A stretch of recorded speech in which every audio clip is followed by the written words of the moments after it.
In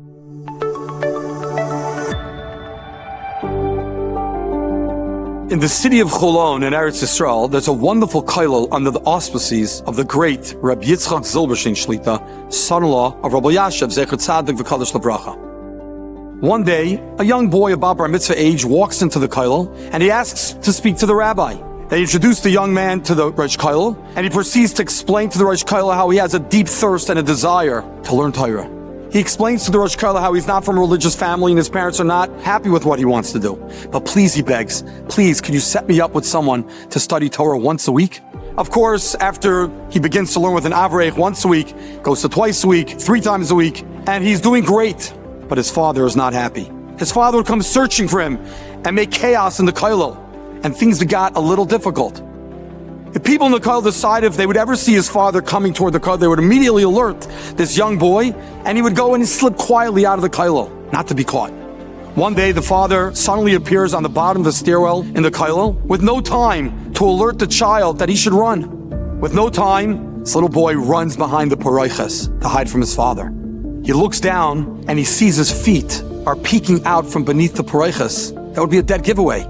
So without any choice, this young boy opens up the doors behind him of the Aron Kodesh, and he creeps inside and he hides in between the Sifrei Torah.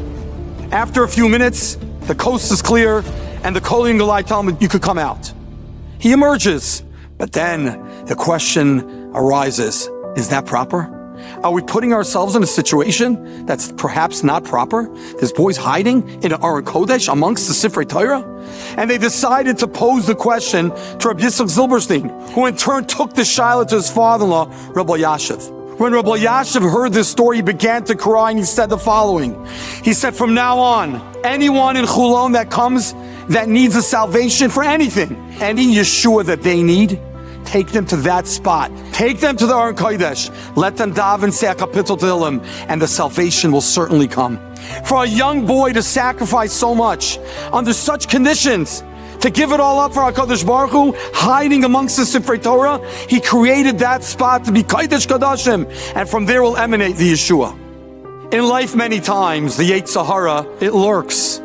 The Yetzer Hara is trying to ensnare us, entrap us, to tear us away from what we want to do, to tear us away when we're convinced is correct. And he's lurking everywhere.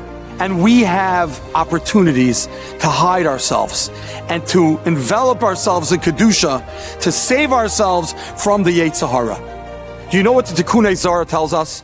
When the Beis HaMikdash was built, the Shechina HaKadosh resided mibein Shnei HaKeruvim. The divine presence literally hovered amongst the cherubs, the Keruvim in the Beis HaMikdash, in the Kodesh Kodashim. But today, says the Tikkunei Zohar, where does the Shechina reside? Says the Tikkunei Zohar, like it resided in mibein Shnei HaKeruvim then, today in Galus, the Shechina resides mibein Shnei Einayim. The Shechina resides right between our eyes. When we're faced with an Nisayon and we creep in the Kodesh Kodashim, our eyes, where the divine Shechina rests, and we hold ourselves back, from there will emanate any Yeshua that anyone will need.